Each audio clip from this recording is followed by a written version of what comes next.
And welcome everyone to iCritic Live. This is the podcast where we talk about entertainment, pop culture, and life in between. I'm your host, Kevin T. Rodriguez, film critic of iCritic.net. Thank you so much for spending a few minutes of your day with me today. Now, for those of you who have been reading my website for any long period of time, you'll know that one of my favorite books, not just comic books, but books in general, is Bone by Jeff Smith.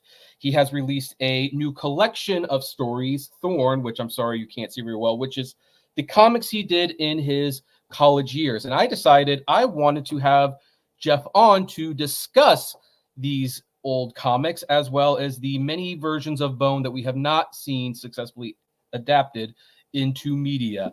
Jeff, welcome to iCritic Live. Hey, Kevin. Nice to be here. Thanks, man. You're welcome. So, interestingly, this is actually the second time we've met. We met many years ago, 2006, at the San Diego Comic-Con, and I walked up and I said, "Hi, I've been reading your work since Disney Adventures," and you said, "Oh, thanks, kid. You just made me feel old." Well, that's not as old as most people make me feel, believe me. Yeah, well, and now I feel old because Disney Adventures is no longer around and all that jazz. So I figured that would be a good place to start because I remember, I subscribed to Disney Adventures. One day, this little comic called Bone came out. I remember going to the comic book store with my mom and saying, "Hey, do you have Bone in?" My mom's like, "Bone? What's Bone? Is that a horror comic?" And it's like, no, it was in Disney Adventures. But how did Bone become part of Disney Adventures in the first place? I've always been curious about that because you're not a typical comic book publisher. You're a self-publisher first. Right. Well, I'll tell you, when I was like 9 or 10, there was a similar kind of little Disney digest called Disney. What's the new one called? Disney Adventures Digest, or?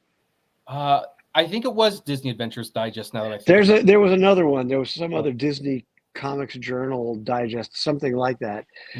Back in the 1970 or 1969 when I was a kid, and it was the first place I saw Uncle Scrooge drawn by Carl Barks. I mean, I knew who Mickey Mouse was. I knew who Donald was. I even knew who Uncle Scrooge was, kind of.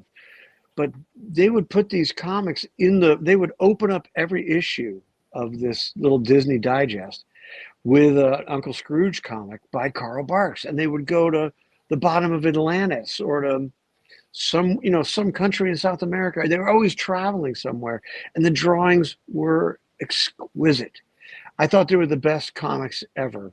And they would continue, they wouldn't run them all in one go. They'd run 10 pages here and then skip to page 57 and then another 10 pages or whatever. It captured me as a 9 and 10-year-old completely. So when this newer version, a more modern, up-to-date visual one, was out, I was aware of it. But the reason I got into it was because the editors for this Disney Adventures Digest was Marv Wolfman and Heidi MacDonald, two kind of very important contributors to the modern comic scene. Marv Wolfman, of course, wrote for Marvel, and Heidi has been a journalist and famously has a website called Comics Beat. Yes. The two of them were in charge of finding comics for the Disney page, for the Disney Digest. And they approached me very early on, maybe only my third year or maybe even the second year I was doing comics. I was at a show somewhere in Northern California. It was for WonderCon. And we had Marv and Heidi approached me and they just said, we love Bone.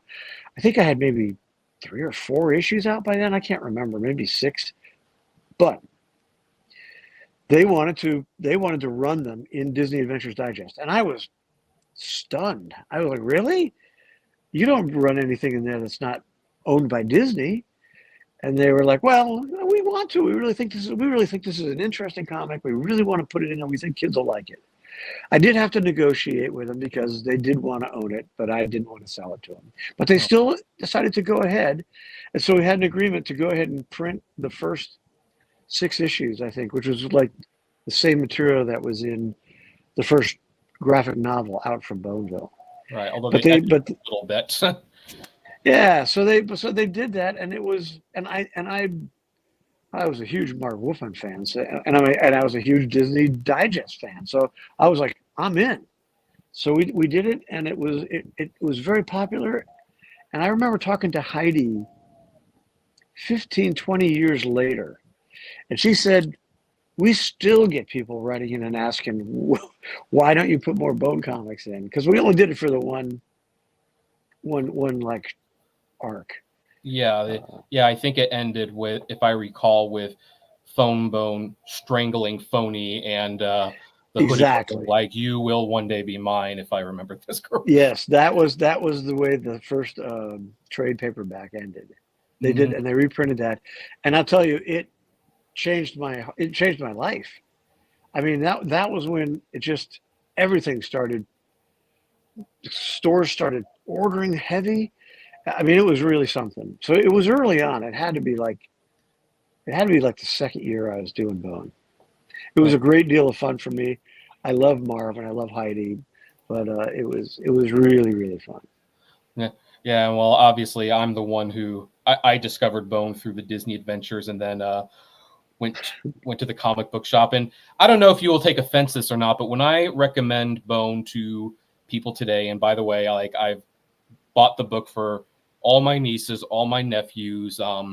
It's turned them all into comic book fans. But I sell it on when people say, "So what's Bone?" And I'm like, Bone is the best Disney movie Disney never made, because it feels like it should be a Disney Thank you. film. It's like, yeah, it has the Pogo and the Walt Kelly style character designs, but then the villains are also, sinister, but they're not too scary. So No, I'm a big fan of Disney's films, especially the early ones, like Dumbo and Snow White. And Snow White is scary. That was scary. Pinocchio, Jesus, I think Pinocchio was the first movie my parents took me to, and I was very young. I mean, it had already been out for years, but it used to come back through. Oh no, I'm sorry. I just got a note on my computer that I only have 10% of power. I'm uh-oh. going to have to. I'm going to have to walk around with you while I talk and get an extension cord. But Okay. anyway, so my parents took me to see Pinocchio, and that was the scariest movie I've ever seen.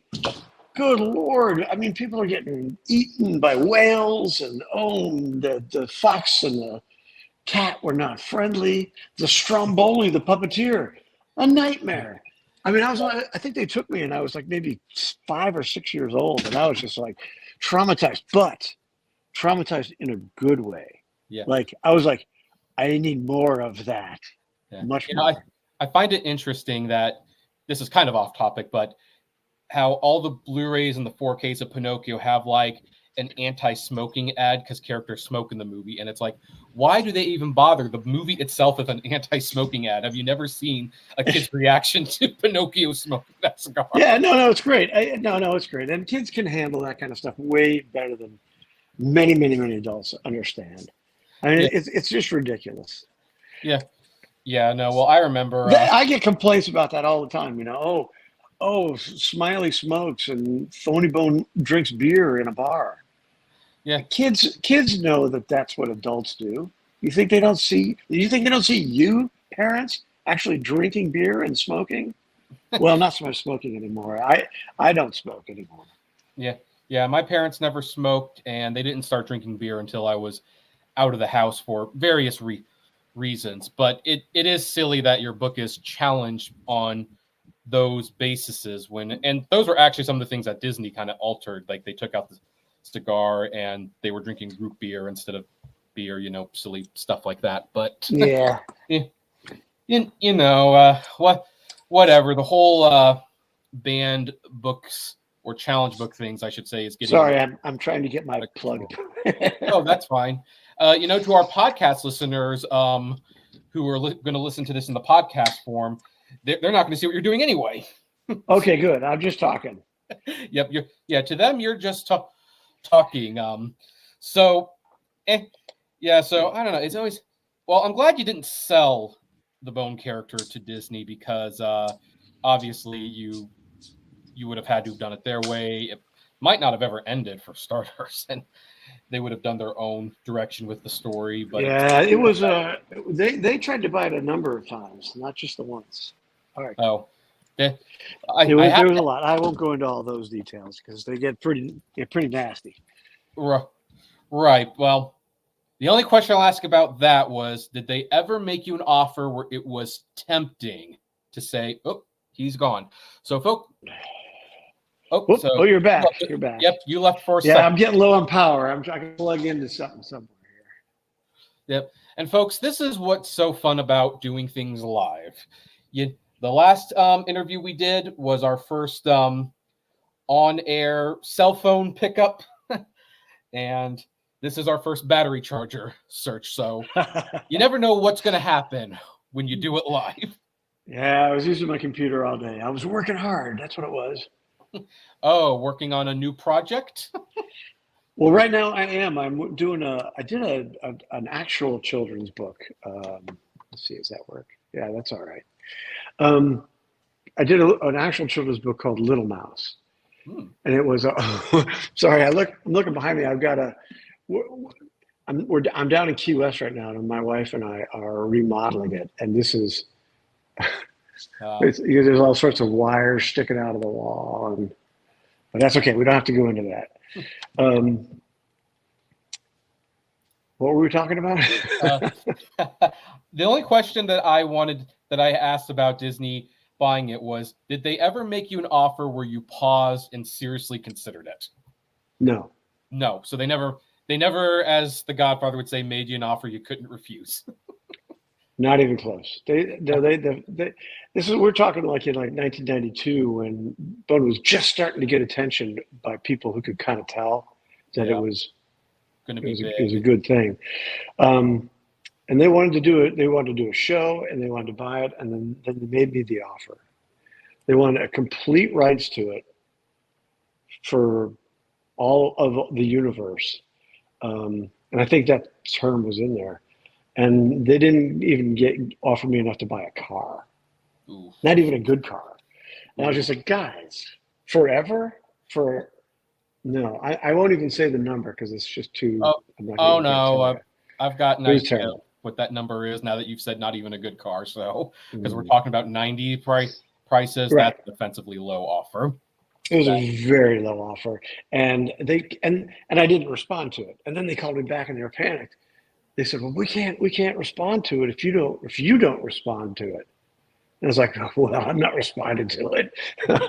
There's no response." It was sad. It was sad, but in the end, I still love Disney. I love them as a company, and I don't hold anything against them. It's probably better that I was forced to, just do everything on my own for years.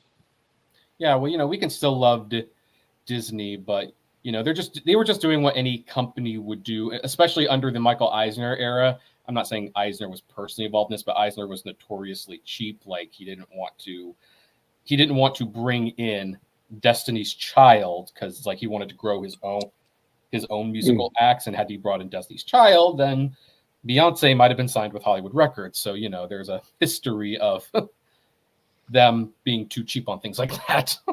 Yeah. Yep. But you did at least get one movie offer from Nickelodeon, which I remember on the old animation site days, reading about that and getting really excited. There's going to be a Bone movie.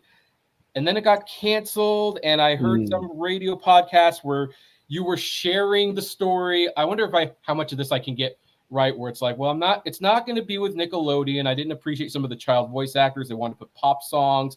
And so we dropped it. And then a friend called later and said, "Hey, dude, remember Bone, Mud Pie, all that original stuff? It's all gone. And all they're making is Rugrats, Wild Thornberries, and Rugrats Meet the Wild Thornberries. That's all they're going to do." That's what I remember about the Nickelodeon era. But Warner Brothers picked it up, and then Netflix. And I am a lot more not knowledgeable about what happened there, especially with Warner Brothers, because they had those rights for a very long time. What happened? 10 years. 10 years. 10 years, and they. It's actually very simple. I got picked up by Dan Lin Productions, who did the Lego movies, which are great. And he and I and one of his best assistants, John. I'll think of his name in a little bit, but we had a great time for like 18 months. His bungalow was directly under the water tower, the WB water tower, and we had a blast for almost a year and a half, planning everything out, what we were going to do. We were going to do 3 films, and we knew we had actors we had kind of were earmarked, eyeing for who we wanted to play.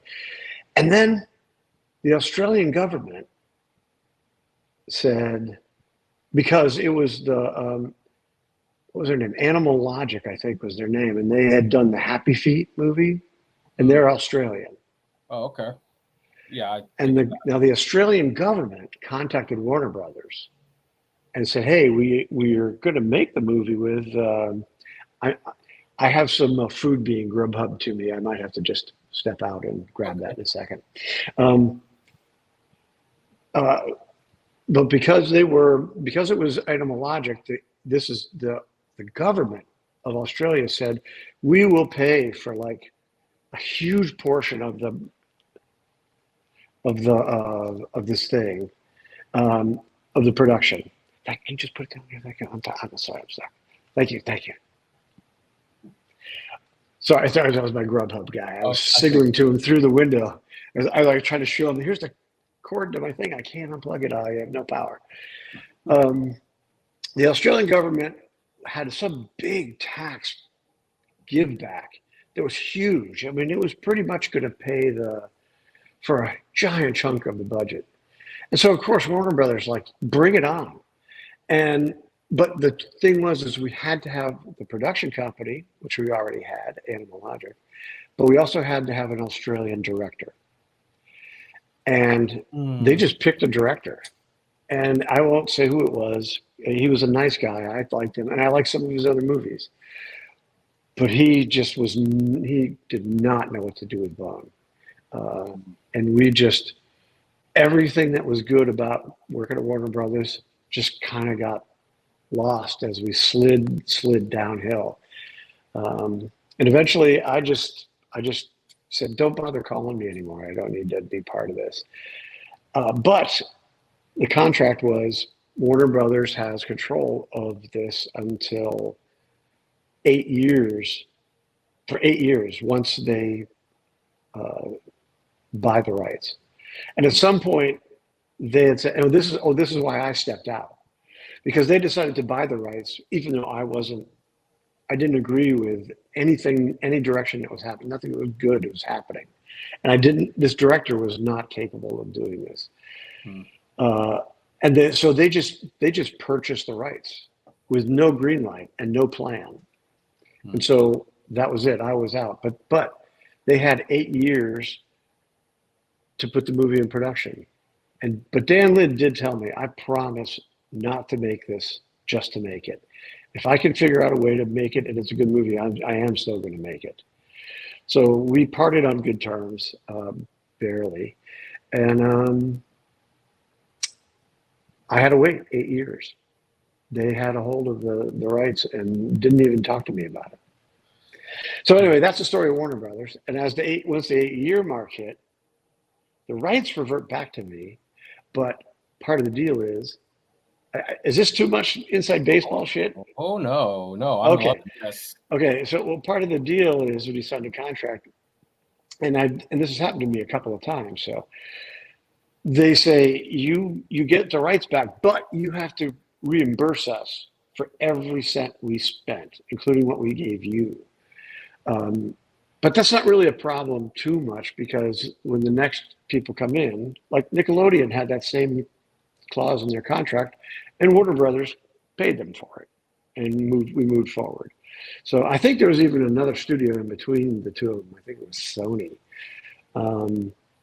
But let's not get too bogged down. Right. It's been a very long road for poor Bone.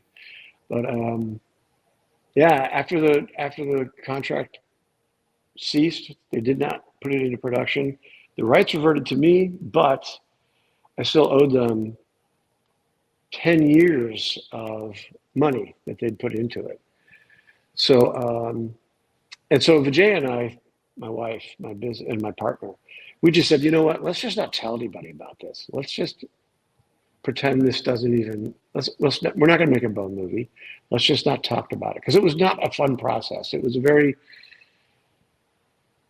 pretty ugly process. I didn't have fun, so we just weren't going to even talk about it.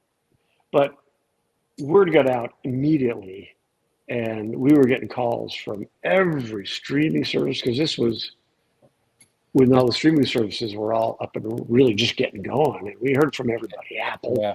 And they were spending what I've referred to on this channel as stupid money. Yeah, yeah. And they did. They Netflix bought out the deal and assumed and got the rights, all the complete rights, because Warner's had pressed the button and said, we're going to make this movie, and paid me a lot of money. And so Netflix had to pay all that. So I'm over at Netflix now. Mm-hmm. But I'm with a good crew. I was with Curtis Lee Lash, who was big at Cartoon Network. A lot of the Steven Universe and all that stuff was a lot of Curtis Lee Lash as a producer. But we were just getting started when, I can't remember if it was COVID came first. It's a little blurry now. COVID happened, but we were picking, key people to be writers, possibly directors, developers, and we hadn't actually done very much of anything. We had some loose scripts made out when there was huge turmoil at Netflix, and the entire upper echelon of Netflix was fired, and a whole new group came in, and the new group just said, well, they didn't really say much of anything. They didn't even talk to me. I wasn't invited to the meeting. They invited my team that I had hired. And I asked them afterwards, I said, well, what happened? They said, well, they're not going to do Bone. I said, well, who's in the meeting? And they said, we don't know. There's a bunch of people in the meeting, and we got in the Zoom meeting, and they said, go. So we gave them our best pitch. And what I learned later is that, because we didn't have a pitch yet, we were nowhere near ready. It turned out that they were really interested in saving money, and any project that wasn't in production, actually being made, got cut without question. And that's what happened to Bone. Oh. So they didn't even know what Bone was. They did that one look at it with this kind of unfriendly Zoom. But that was it. And that was it. And then in response, you made this sad comic, and you have Bone say, never again. And I guess I gotta follow, because it sounds like the process is definitely demoralizing. And I mean, you're trying to get this movie made since 96 or 97, something like that. And we're now, in 2024. So I know this is supposed to be funny. Unlike Charlie Brown, Phone Bone seems to learn his lesson. But how serious is this never again? Like, if say Sony comes up and says, hey, we're going to buy Bone, we're going to make the movie, do you just say, thanks, but no thanks, I'm tired? Or do you say, well, no, I will listen, because I believe it could happen. I believe that there are people who could make it happen. What? But I'm not just going to go with another studio and go through the whole process again. Yeah. So I'm going to tell you the one reason I'm glad that Bone did not happen at Netflix, unless it was going to be a TV show, then this is totally different. But if it was going to be a movie, Netflix is a bad place to go to for movies. I want to see Bone in theaters if it's going to be a movie. And Netflix is, for some reason, very antagonistic towards theaters. I want to buy the physical media copy after it's done. So that was like kind of my only relief when I heard that Netflix had dropped out. It's like, well, good. Maybe the next guys who come around will put it in theaters. Like, this is like an epic story, in my opinion, especially since it's kind of is like Lord of the Rings. It gets better with each one if you make 3 movies. So I wanted to see it in theaters. So Netflix walking away, that was like the only positive thing that I took from it. Otherwise, I was a little frustrated too, because it's like, gosh, when are they going to make this movie? I've been waiting for it since I was 12. Practically me too. But Yeah. you know what? You can't worry about it. You can't think about it. It's there are people sniffing around all the time, and some of them have potential. So I'm not going to put my foot down and say never, but I can't I can't make anybody feel good about it. Right. And obviously you can't force a studio to make you an offer or a good one or Right. anything like that. I've been through this before. I mean, I did a comic strip of the Bone characters and Thorn and Grandma Band of the Dragon, Rat Creatures, all that was in my comic strip in college.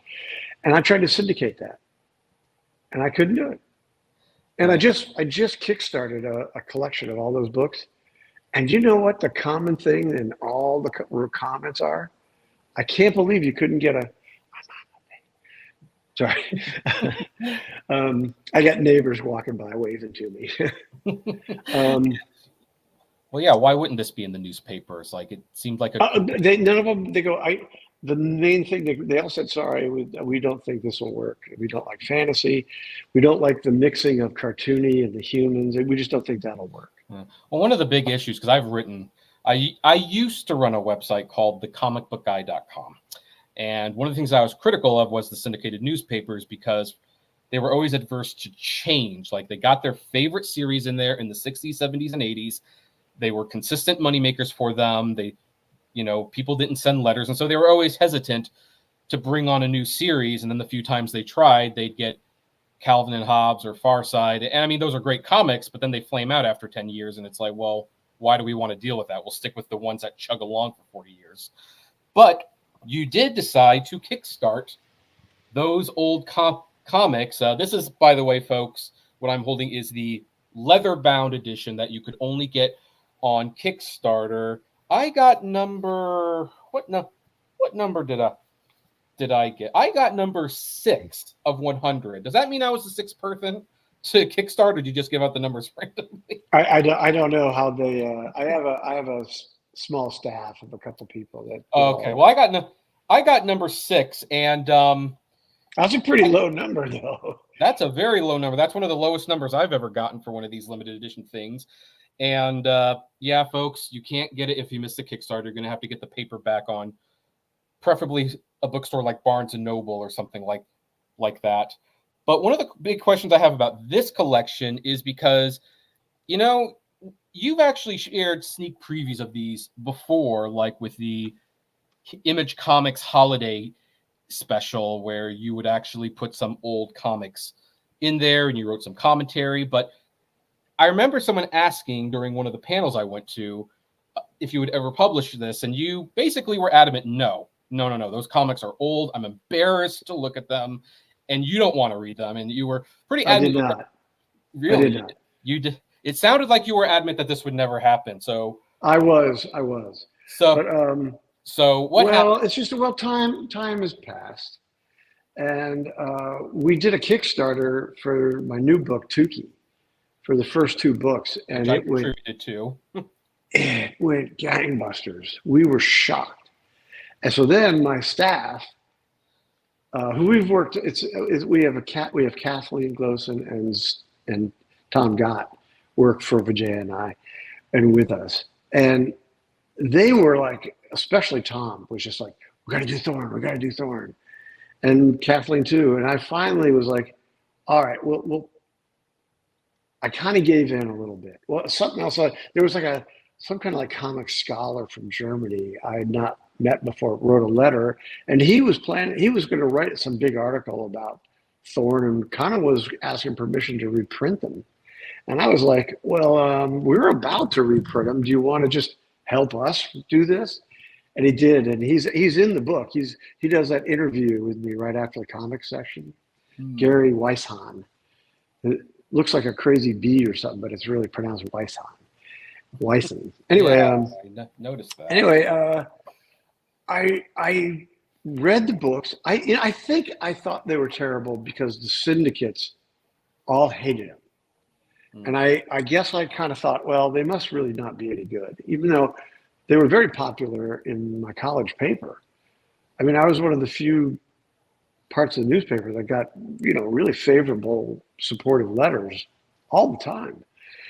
But anyway, I finally said, okay, we're going to do this. We're going to put this book together. I had to read all the comics for the first time in 40 years.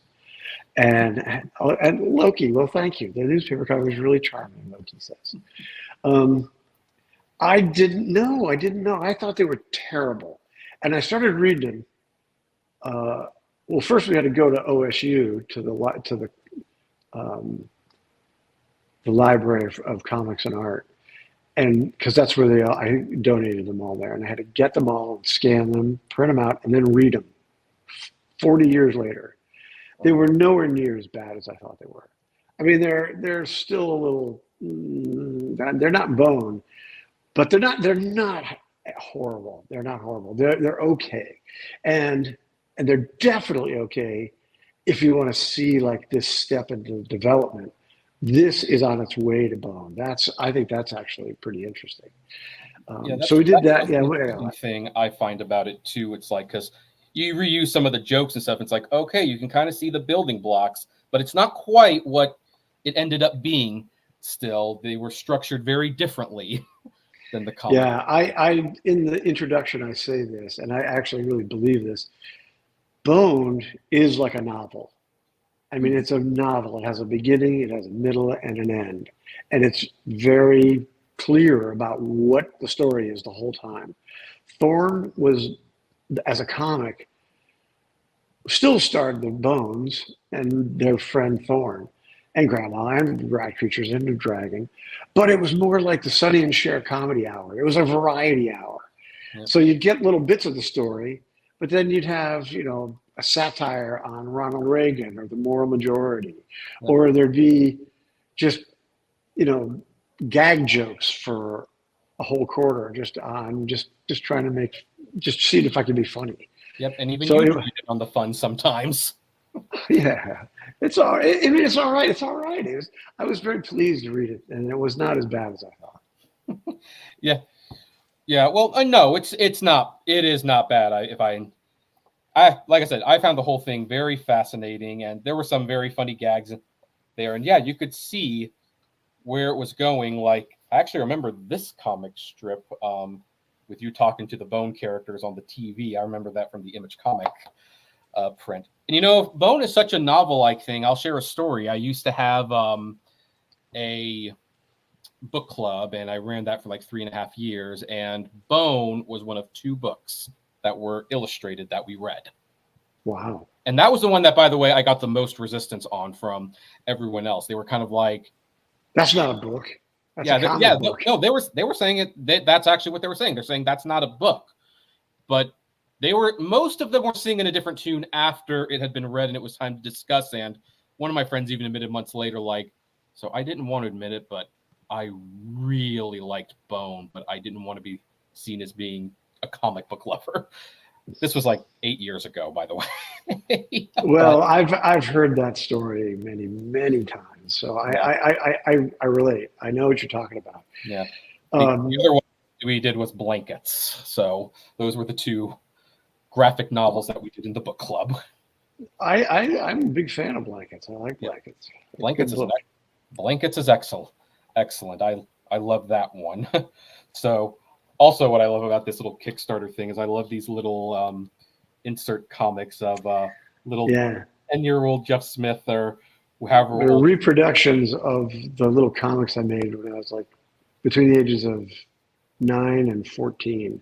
There's 3 of them. I had these little pink pads, and I just would do it on each page, and they were attached at the top, not stapled on the side like they are in these reproductions, but they're the exact same size, and they're really beautiful images. I mean, I've a couple of times seen it laying there and go, hey, what is that book doing at? That's supposed to be in the library or something. It looks just like the real thing. Yeah. Yes, it does. And so great that you kept them, because things like that usually get lost to the. My mom kept those. I didn't keep them. She had them, and thank God she did. Oh yes, Yeah, thank God she did. she had the first drawing of Phone Bone. I couldn't believe that. I remembered it in my head because I kind of knew. Okay, the first time I drew Phone Bone, I was like 5 years old. He doesn't look very much like he does now, but I didn't save it. But I remembered. I always remembered what it kind of looked like. And a couple of years ago, oh, it was more like 10 years ago. I was giving a talk somewhere on Ohio State at the Wexner Center, and Scott McCloud was interviewing me, and he asked me, he goes, "Do you have the first drawing of Phone Bone?" And I said, "No, I'm sorry, I don't." And my dad was in the audience, and he's like, "We have that." I'm like, "Oh, well, cool." That's good. That's good. Well, our mother saved everything. My mom saved my first written movie review, which if I recall, it was for Lion King. That was the For first time I what? write a movie review, was for the Lion King. And I can't look at it now. But my mom printed it out and she kept it somewhere, because I guess that's what mothers do. Yeah, yeah. Now, with this collection, it does bring up another question. When you finally went to make the actual Bone series, why did you call it Bone instead of Thorn? I think that Bone was really what I originally always called it. Hmm. And it was somewhere in high school that I really got into heavy metal, the magazine, the comics, not the music. And, and I got into Frank Frazetta artwork. And all of a sudden, Phone Bone started carrying a sword. And there was this beautiful woman wearing a little scanty Princess Leia outfit, and it had Thorn written at the bottom of it. That's another picture I just found recently that my mom had saved. Oh. And hey, how are we doing? How much longer are we going to do this? I've got some neighbors that are gathering outside. Uh, 10 more minutes if you want. Sure. Sure, just 10 more minutes. But since we only have 10 more minutes now, I hear that you're going to be reprinting Bone again in the future. So Yes. what? Yeah. So The Kickstarter has been a very, very interesting new experiment. It means we're not talking about going through a distributor. We're not even talking about going through a comic book store owner. We are selling these directly, individually, to thousands of people all over the world. I mean, in Russia, Israel, uh, Peru, France, Canada, everywhere. It's just unbelievable. What we've done 2 Kickstarters so far. They've been very successful. And we're going to do that again. We like the idea of this, doing a deluxe library. So we've done the Thorn Deluxe Library. That was the very first book that Jay and I ever self-published together. We only did the first 3/4 of Ohio State. So this is the first time the whole thing has been put together. And you don't have to get it on Kickstarter. It will be available in comic book stores and bookstores and on Amazon in July this year. But we decided that what we've got to do is we've got to do a deluxe library edition of Bone. And not only it'll be large size, it'll be much bigger than any printed version of it so far. Maybe not as big as the artist edition. That was really large, but it'll be bigger than any version we've done or Scholastic's done, and it'll be in black and white. Oh, good, because I've never liked the colorized Bones. No offense. I think I do like the colorized version, but I do like the black and white better. Yeah. Oh no, I always The think digital version will have both black and white and in color. Oh, that's fine. That's fine, because Yeah, digital allows you the opportunity to do that.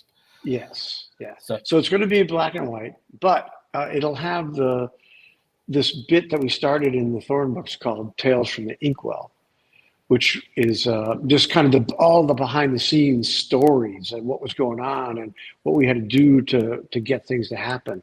Well, what we're going to do is the first 3 graphic novels in this first book. So it'll be about 500 pages, which is just what Rassel was. Rassel was a big 500-page book.